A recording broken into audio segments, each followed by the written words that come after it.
fajar, kemudian sholat 2 rakaat, baru keluar dari masjid, sama dengan mendapatkan pahala haji dan itu tiap hari. Dan sekarang itu mudah kita. Makanya sekali lagi, karena sayangnya Allah, karena Allah ingin melipat gandakan pahala dan kebaikan kita di bulan Ramadan, maka ada penjelasan Nabi yang lain yang menyampaikan kepada kita, idza habballahu mra'an istakmalahu. Kalau Allah menyukai, idza habballahu abdan istakmalahu. Kalau Allah menyukai hambanya, akan kepake sama Allah. Sahabat pada heran, Allah kan maha segalanya, kenapa pakai kita segala?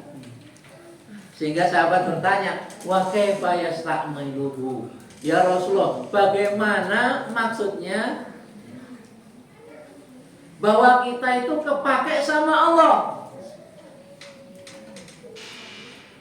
Akhirnya Rasulullah jelaskan,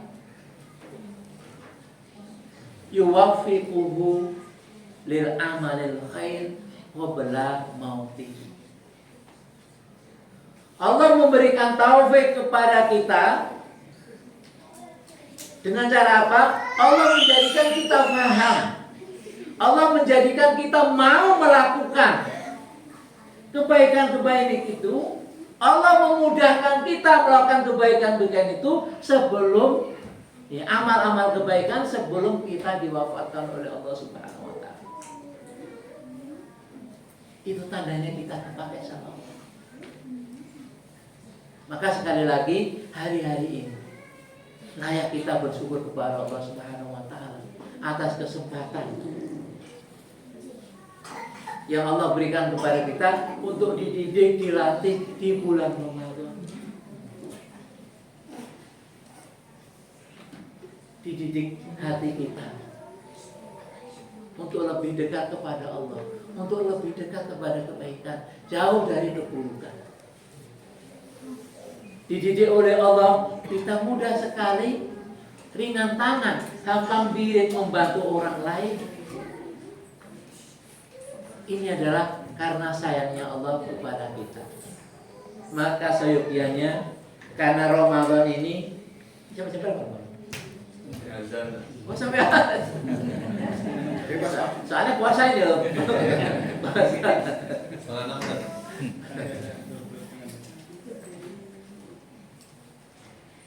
Jadi karena ini sayangnya Allah kepada kita, maka bagaimana kita mensikapinya?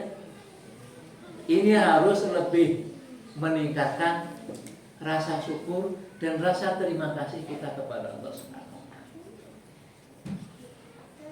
Jadi apapun yang kita lakukan, ibadah, kebaikan dan segala kebaikan sosial yang lainnya, ini karena rasa syukur kita, rasa terima kasih kita kepada Allah Subhanahu wa taala. Ini penting, mendasari semua yang kita lakukan karena bersyukur dan berterima kasih kepada Allah Subhanahu wa taala.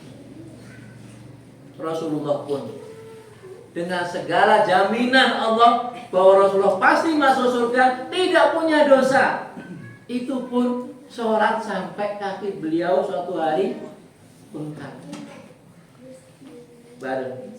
Sehingga Aisyah istri beliau menanyakan, wahai Rasulullah, kenapa engkau sampai capek-capek seperti itu? Bukankah telah diampuni semua dosa engkau? Gak punya dosa. Apa jawaban Rasulullah? Beliau mengatakan, afala akuna abdan? Tidaklah selayaknya saya itu berterima kasih dan bersyukur kepada Allah atas semua yang Allah berikan kepada saya. Dan ternyata bukannya kepada beliau, atas semua yang diberikan kepada umatnya pula, sehingga nanti ketika ngantri masuk surga itu umat Muhammad SAW yang didahulukan oleh Allah daripada nabi yang lalu. Segala kebaikan Rasulullah tidak egois, bukan untuk beliau sendiri. Makanya dalam sebuah riwayat dikatakan, kita mungkin sering baca tahiyat ketika sholat, yang bunyinya adalah at-tahiyatul mubarakatus sholawatut thayyibatun. Disebutkan dalam sebuah riwayat ketika Rasulullah Mi'raj bersama Jibril, itu ternyata ketika sampai ke Sidratul Muntaha, sebelum ke sana malaikat Jibril itu, saya hanya sampai di sini saja. Pada Rasul ingin terus ditemani. Bahkan ada yang mengatakan, wallahualam saya terjawabnya, malaikat Jibril tetap dipaksa diajak bareng, ayo bareng gitu kan. Tapi begitu maju sedikit saja, malaikat Jibril sudah tidak berdaya dan mengecil. Karena makomnya beda dan diizinkan hanya Rasulullah. Ketika sampai di sana, ada sambutan dari Allah, at-tahiyatul mubarakatuh sholawatut thayyibatu. Beliau mengucapkan salam at-tahiyat. Kemudian dipersaksikan kepada para malaikat. Nih, Nabi penghulu para nabi dan rasul. Ketika Rasulullah sudah mengucapkan salam, kemudian ada jawaban salam. Assalamualaikum. Kita lihat yang kita baca. Gimana salamnya? Assalamualaikum ayyuhan nabiyyu warahmatullahi. Ketika mendapat sambutan seperti itu, Rasulullah tidak egois. Saya berharap kebaikan ini bukan untuk saya saja, tapi untuk semua orang yang baik. Sehingga beliau menjawab, assalamu alaina wa ala ibadillahi sholihin. Kebaikan dan juga sambutan yang luar biasa bukan untuk saya saja, untuk semua kita dan hamba-hamba Allah yang bukan hanya manusia, termasuk para malaikat. Karena malaikat juga hamba-hamba Allah yang begitu melihat luar biasanya karakter Nabi yang terakhir ini, itu malaikat mengaku, asyhadu alla ilaha illallah wa asyhadu anna Muhammadan Rasulullah. Oh, asyhadu, saya berarti ada Rasulullah. Kemudian ini Nabi yang paling luar biasa. Jadi sekali lagi, kebaikan untuk Muhammad SAW juga beliau mengingat kebaikan itu untuk umatnya. Bahkan bukan hanya itu. Kalau selama ini kita pahami bahwa beramal itu hanya di dunia, ya kan? Kalau di akhirat bisa nggak beramal? Untuk orang biasa tidak, tapi bagi Rasulullah itu ada amal beliau di hari akhirat nanti. Apa teman? Ketika hari akhir, ketika semua manusia dalam kekalutan mahsyar yang luar biasa datang kepada Nabi Adam, minta syafaat. Saya nggak bisa memberi syafaat. Minta tolong, nggak bisa saya menolong. Datanglah kepada bapaknya. Kalau bapak manusia yang kedua biasanya, atau Rasul yang pertama, yaitu Nabi Nuh alaihissalam. Pada lari ke sana ke Nuh meminta syafaat. Saya nggak bisa. Datang kepada bapaknya para nabi dan rasul, Nabi Ibrahim Khalilullah, angkat tangan. Dan kepada Nabi Musa angkat tangan, kepada Nabi Isa angkat tangan. Kemudian datangkan kepada Rasulullah. Kemudian Rasulullah, ya ini jatah saya. Beliau kemudian sujud dan meminta kepada Rasulullah. Perhatikan hadis ini. Untuk umat manusia yang lain, ya, beramal hanya di dunia, tapi Rasulullah bisa beramal di akhirat. kekhususan beliau. Untuk siapa? Sekali lagi, bukan untuk keluarganya sendiri, untuk seluruh umat manusia dalam kekalutan itu. Sehingga beliau sujud dan berdoa, kemudian Allah berfirman, "Ya Muhammad, irfa' ra'sak wasfa' tusaffa." Wahai Muhammad, angkat kepalamu dan mintalah, sekarang akan dikabulkan permintaan. Itu khusus Rasulullah. Dan sekali lagi, bukan untuk beliau sendiri, untuk seluruh umat manusia. Sehingga Allah memulailah hisab, Allah memulailah melancarkan kredit yang ada di mahsyar yang luar biasa saat itu. Maka sekali lagi, ini kita mendapat keistimewaan selain sayangnya Allah, karena juga kita mempunyai Rasul yang luar biasa, Sallallahu Alaihi Wasallam. Karena sayangnya Allah, karena sayang Rasulullah kepada kita.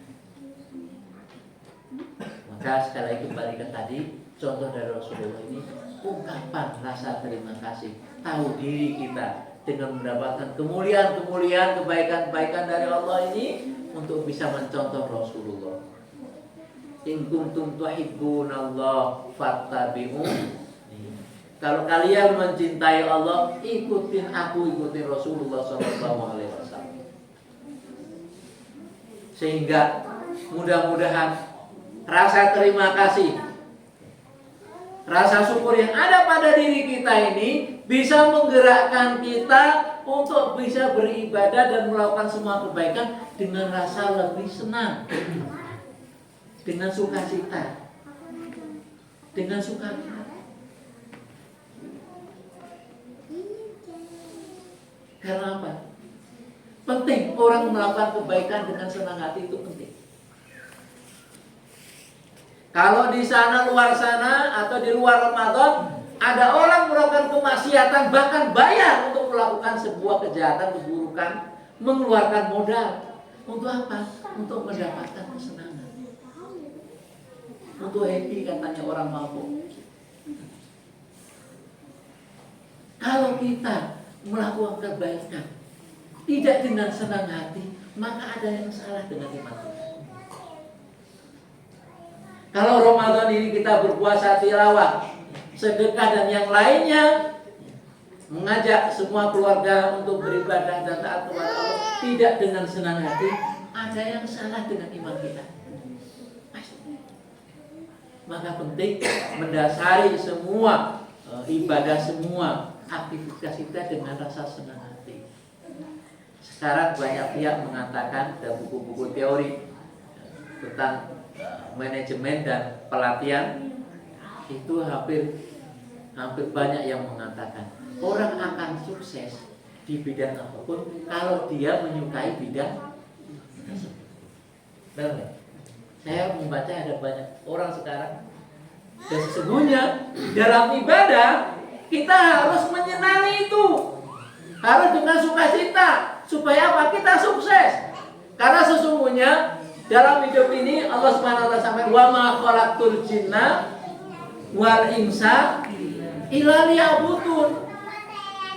Jadi visi utama kita diciptakan oleh Allah Subhanahu wa taala di dunia ini itu untuk beribadah kepada Allah. Nah, kalau dalam visi besar kita itu, kita tidak dengan senang hati, tidak dengan sukarela, kemudian kita nggak sukses, ya gagal total kita.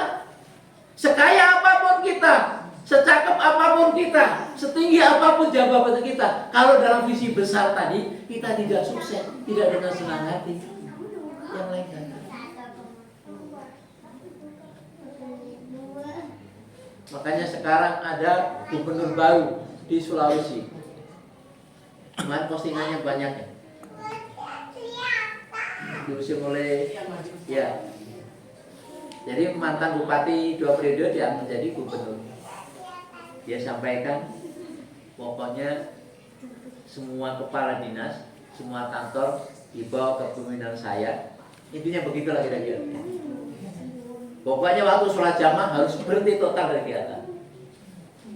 harus segera berangkat sholat jamaah. Saya nggak mau tahu ya. Pokoknya kalau nggak segera melakukan itu saya pecat nanti gitu. Saya cuma jabat 5 tahun, akan ditanya saya oleh Allah Subhanahu Wa Taala. Kalau ngurus sholat aja nggak bisa, sholat jamaah apalagi yang lain. Makanya beliau menyampaikan teori orang Barat mengatakan tugasnya pemimpin cuma 2, yaitu mensejahterakan rakyatnya dan menjadikan situasi aman. Dan itu ternyata sudah disampaikan oleh Allah Subhanahu Wa Taala di surat apa itu? Quraisy. Gimana katanya? Li'ila bi Quraisy ila bihim rihlata syita'i was sayf hal ya'bud rabb hadzal, maka sembahlah Tuhan Ka'bah ini. Setelah disembah kemudian apa? Alladzi at'amahum min ju', yang memberikan mereka makan, menjauhkan mereka dari kelaparan. Wa amanahum min khauf, dan mengamankan mereka dari semua rasa. Jadi ternyata kesejahteraan dan keamanan stabilitas itu tugas pokok pimpinan. Tapi itu setelahnya itu fal ya'bud rabbaha, beribadah dulu. Makanya kembali ke tadi ya, kita mendasari semua aktivitas, semua ibadah, kegiatan kita wabil khusus bulan Ramadan ini karena rasa syukur dengan rasa terima kasih kita kepada Allah. Mudah-mudahan kita bisa lebih senang hati, sukarela melakukan semua kebaikan, semua ibadah di bulan Ramadan. Ya, Imam Ali radhiyallahu anhu mengatakan salah satu tanda keikhlasan itu adalah ketika kita melakukan sesuatu dengan senang. Ada lagunya juga ya? Lagu siapa? Yang plus atau siapa itu?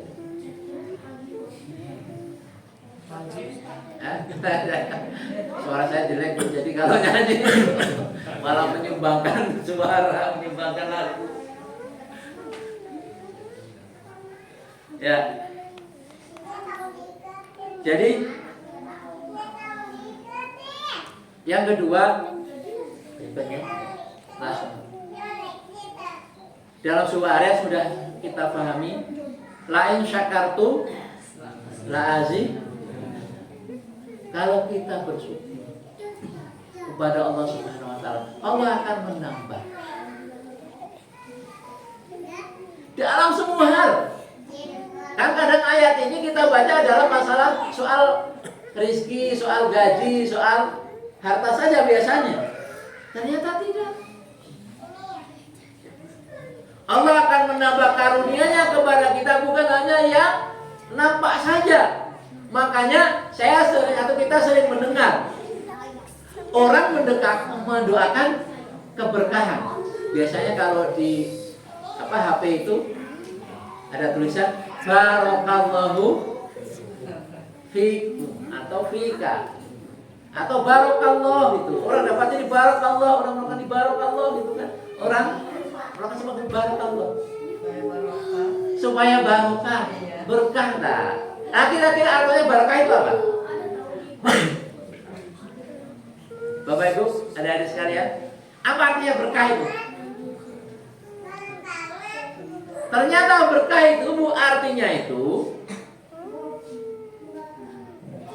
kebaikan yang dilakukan atau sudah ditunaikan itu semakin bertambah dan berkembang, semakin mendatangkan banyak manfaat dan maslahat di belakangnya. Itu namanya berkah. Saya ulangi lagi, doa yang sering kita biasa ucapkan, barakallahu fi, semoga Allah barokah berkah itu kan dalam bahasa kita. Itu artinya adalah kita mendoakan supaya kebaikan apa yang sudah dilakukan itu semakin berlipat ganda, semakin berlangsung terus menerus, dan manfaatnya kebaikannya terus banyak. itu artinya berkah. Maka menjadi penting. Jadi kita melakukan sesuatu karena rasa syukur kita kepada Allah Subhanahu wa taala.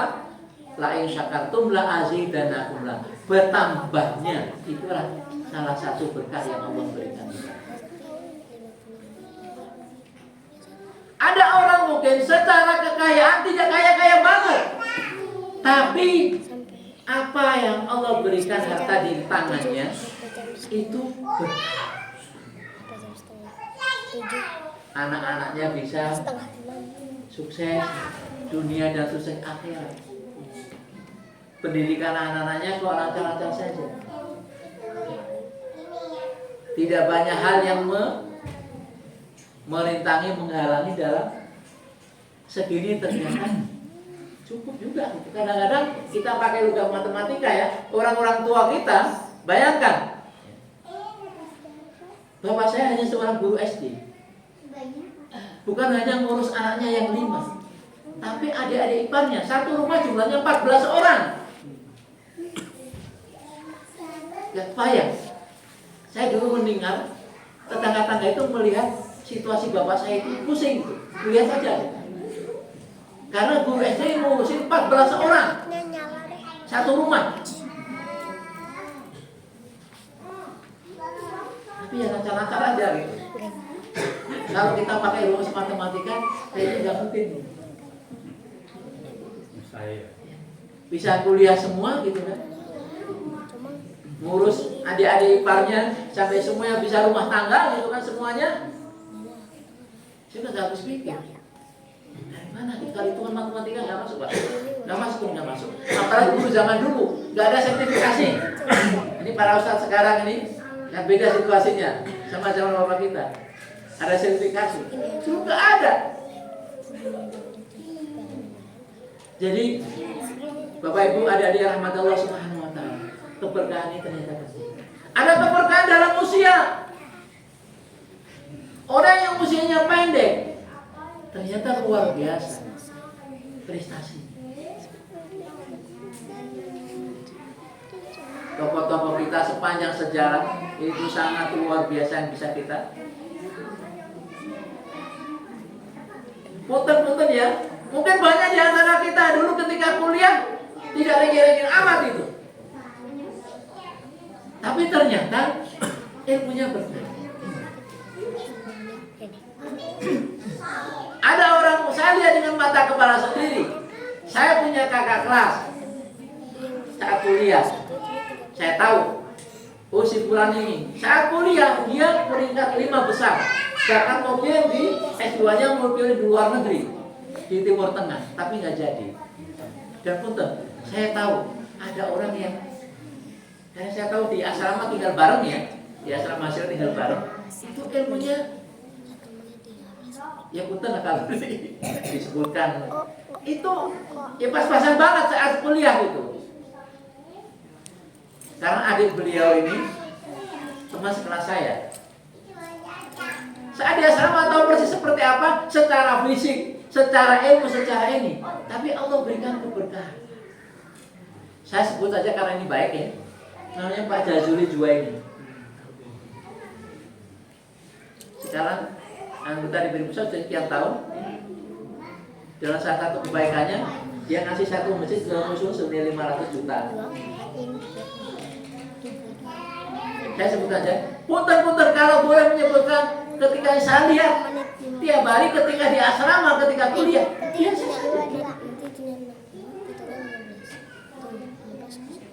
secara fisik tahu ya fisiknya.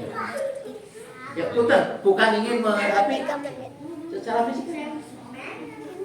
ada kebaikan Allah inginkan. Dia cerita ketika datang ke Kuningan, masuk menyumbang masjid. Terus punten ya, saya punya uang, punya duit banyak itu bukan karena anggota DPR. Dia cerita, jadi cerita. Udah beres, mau habis waktunya. Ini jangan. Saya kumpul berapa tahun dulu nggak pernah dengar cerita ini. Datang ke Kuningan setelah sekian puluh tahun, dia baru cerita baru satu taman. Saya punya orang ceritanya gini, saya nggak nyangka. Begitu selesai kuliah jurusan agama ya, jurusan syariat, dia biasa ngajar di ceramah dan seterusnya. Nah, pada saat zaman Krismon 98, biasa ceramah di satu kota naik angkutan umum, naik angkot, naik bus di Sumut, di Jakarta. Nah, suatu hari dia lagi nongkrong di pinggir jalan nunggu angkutan. Itu ada apa? Orang wajah Arab, tapi tinggalnya di Eropa. Naik taksi, kemudian buka jendela. Dia pakai kopiah gitu, pakai baju koko, kemudian bawa tas kecil gitu kan. Ternyata orang ini orang Muslim. Mau tanya alamat. Akhirnya orang itu turun dan ngobrol. Dan ternyata karena dia keturunan Arab, bisa bahasa Arab, dan Ustaz Jazuli Juwaini ini bisa bahasa Arab lancar. Akhirnya dia kaget. Bahasa Inggris juga nyambung. Singkat cerita, akhirnya dia tidak, sebetulnya saya di Indonesia selain kunjungan, saya juga ada rencana bisnis. Saat itu waktu itu, situasi krisis mungkin masih ingat ya. Dolar yang harganya biasanya 2.500 naik sampai 17. Jadi sekarang 8.000. Itu artinya apa?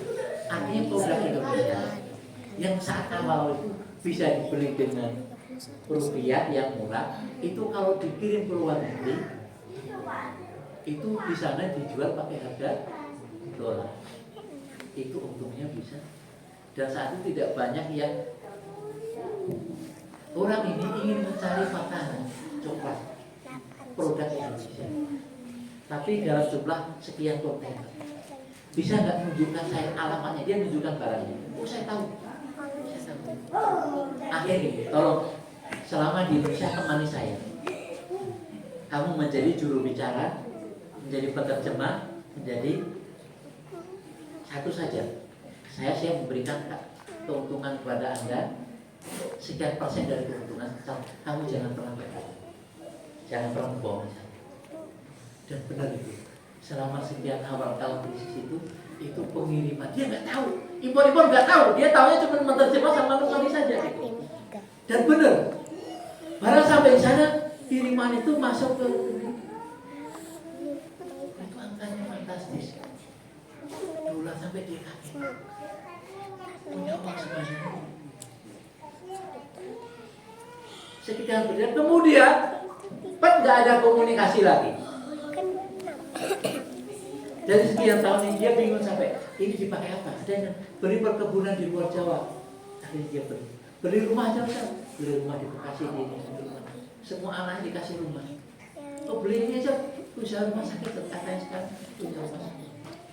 Jadi mohon maaf, saya bukan dapat uang dari, makanya kadang-kadang sayangnya begitu Pak Haji ya. Jadi kadang-kadang yang kita dihitung-hitungan manusia. Yang intinya kembali ke tadi, mudah-mudahan kalau kita mendasari semua kebaikan ibadah karena syukur, Allah memberikan keberkahan kepada kita yang beriman. Termasuk semua hal yang kita upayakan, yang kita lakukan, ibadah mahdzhah maupun ibadah sosial di bulan Ramadan. Allah berikan kepada kita anak keturunan yang soleh-solehah, yang sukses dunia akhirat. Kepada keluarga kita yang sakinah mawaddah warahmah, yang kemudahan dalam semua usaha, punya kawan-kawan baik, kata-kata yang baik, itu juga salah satu karunia Allah. Maka sekali lagi saya mengajak diri saya dan kita semuanya di bulan Ramadan ini untuk tadi kita bersyukur pada Allah atas segala kesempatan, termasuk kesempatan kita dididik tiap tahun di bulan Ramadan. Kita jadikan Ramadan kali ini lebih baik, lebih luar biasa daripada Ramadan sebelumnya. Kita beribadah karena rasa syukur, rasa terima kasih, dan kita beribadah dengan senang hati, suka. Tadi pagi saya membuka acara lomba hafalan Quran. Ada 140 peserta. Tapi kayaknya wajah-wajahnya tegang gitu. Wajah-wajah tegang. Kenapa? Mau ikut hafalan Quran. Saya bilang, udah jangan stres-stres, jangan santai. Kan Quran itu diturunkan tidak supaya menjadi kita stres.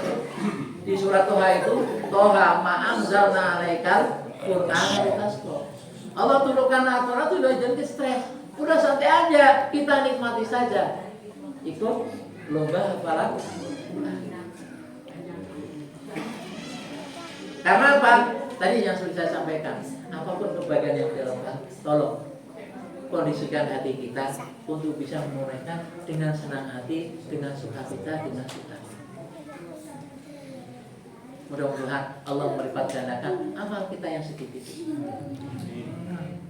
Dan kita berdoa sepanjang hari, sepanjang malam untuk terus Allah berikan kebaikan kita kepada keluarga kita, kepada tangga-tangga kita, dan bangsa ini secara umum. Mudah-mudahan Allah berikan keberkahan di bulan Ramadan kepada seluruhnya.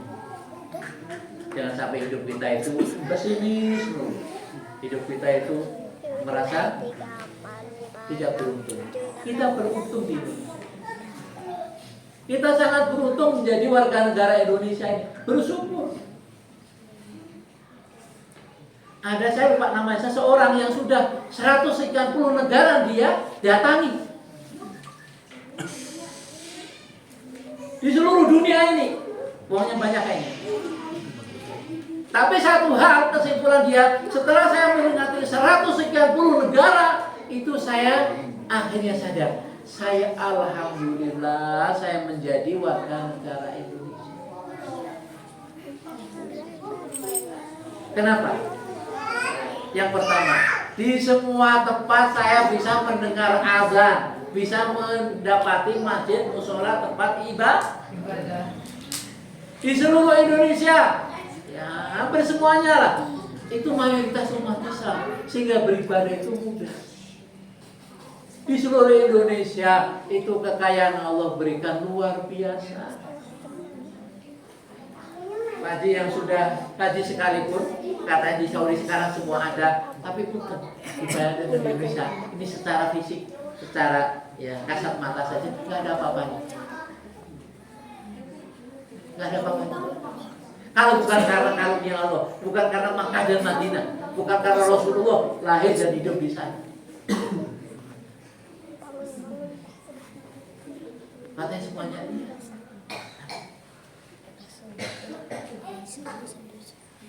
Makanya ini hal yang layak kita syukuri, menjadi penduduk negeri yang mayoritas muslim dengan segala kondisi alam, dengan segala kondisi tipe karakter Indonesia yang luar biasa, yang ramah-ramah, baik. Tidak semua kalau marah langsung berantem, langsung perangan. Karakter Indonesia yang baik-baik ini, silakan, saya lupa namanya, nanti dicek ya. Beberapa orang ini, satu orang ini yang pernah keliling berbagai negara 100 sekian puluh kali datang. Tapi dan kesimpulannya bersyukur alhamdulillah saya menjadi seorang muslim itu. Jadi Bapak Ibu rahimahullah subhanahu wa ta'ala, mohon maaf kalau terlalu panjang lebar, tinggi, dan intinya kita jadikan Ramadan ini lebih baik, lebih luar biasa daripada Ramadan sebelumnya. Kita tidak tahu apakah Ramadan ini Ramadan kesekian kali atau Ramadan terakhir kita. Tahun yang lalu saya masih ditemani istri untuk baca Quran, tapi ternyata istri sudah mendahului tanpa sebab. Kita menyangka orang wafat itu karena ada sakitnya, ya. Hanya merasakan sesak nafas dalam hitungan menit Allah memanggil. Di depan saya ketika saya datang sudah terlambat. Ternyata wafat tidak harus ada sebabnya, kecelakaan. Pulang aja, pulang ganti baju, minum obat satu katanya, langsung sesek langsung meninggal. Tidak sempat dibawa ke rumah sakit juga. Kita tidak tahu yang anak-anak yang masih lihat belum tentu tahun depan pun mendapatkan kesempatan usianya sampai orang. Maka sekali lagi manfaatkan ini sebaik. Dan ini yang tahu persis luar biasa Ramadan adalah orang yang sudah wafat. Kita dengan segala teori dan segala pengetahuan tidak akan ilmu yakin sebagaimana orang yang sudah wafat tahu luar biasanya hari detik demi detik itu. Itu saja, mohon maaf atas hal yang kurang berkenan atau yang salah dari saya. Taqabbalallahu minna minkum, semoga dalam semua ibadah kita di bulan Ramadan. Kata oleh Mas Main, Assalamualaikum warahmatullahi wabarakatuh.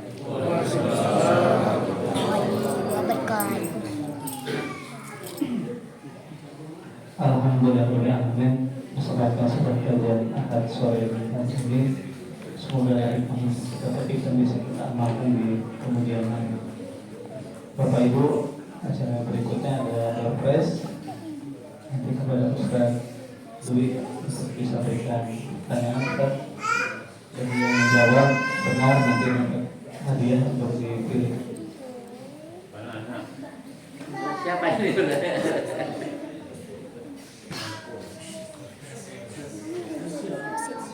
Ini pertanyaan yang mudah saja. Harusnya tanya deh.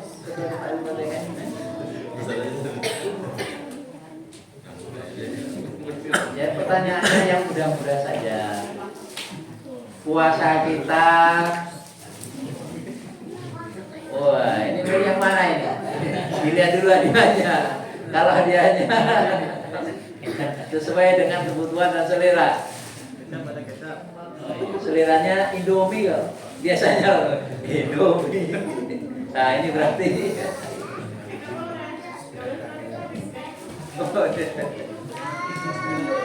oh ya ya. Oh alhamdulillah bersahur.